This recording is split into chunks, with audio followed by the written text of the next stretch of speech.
As I walked through the Masonic Cemetery in Fredericksburg, searching for the gravesite of a great Revolutionary War hero, fought at the Battle of Harlem Heights in New York, fought at the Battle of White Plains.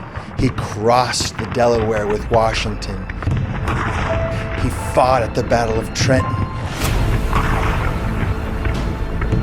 He fought at the Battle of Brandywine and Germantown. He served under Washington at Valley Forge. He stopped the British from escaping at Yorktown.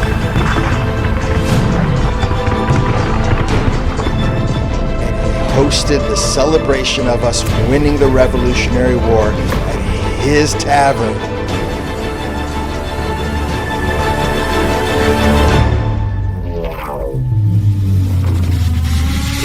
Great honor to finally walk up to the small, humble gravestone of George Weedon.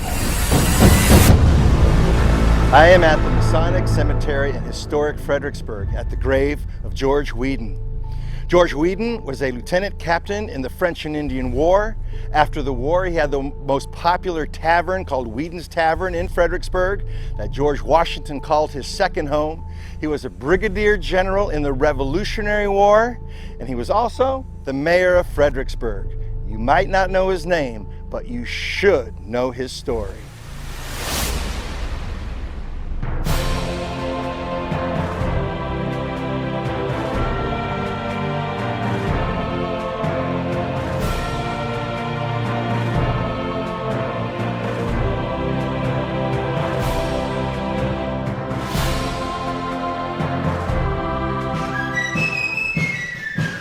The northwest corner of Caroline and William Streets in Fredericksburg was another flashpoint for the birth of our country.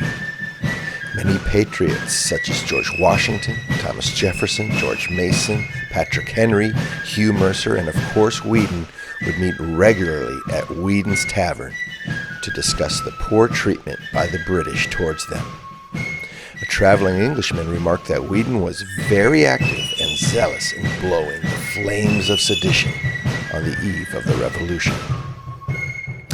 It was also within Weedon's Tavern that Thomas Jefferson, in January of 1777, wrote the Statute of Religious Freedom, the very first document of its kind to acknowledge government recognition of religious tolerance.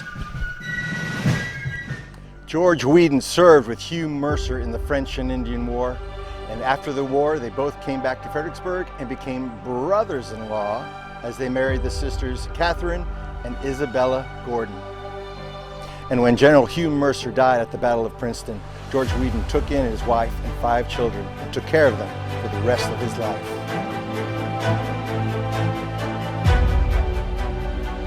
After the Revolutionary War, Weedon moved himself and the Mercer family into this home on Princess Anne Street. That looks a lot like Mount Vernon.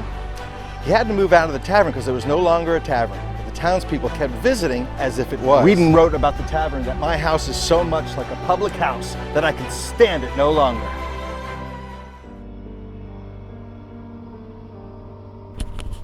It was a great honor that I was able to go into the home of George Weedon.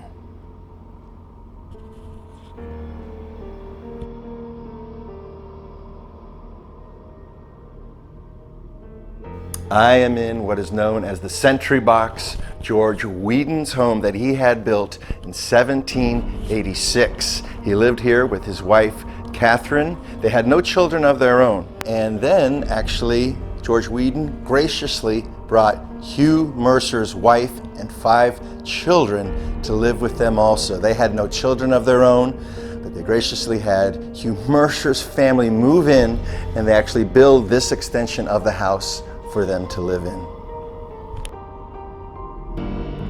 Of Mercer's 5 children, 2 were actually deaf and dumb, though George Weedon sent one of them, William, to Philadelphia to study under the famous painter Charles Willson Peale.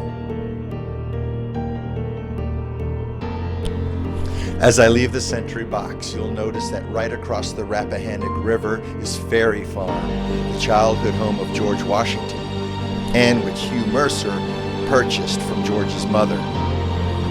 George Weedon was then the caretaker of the farm.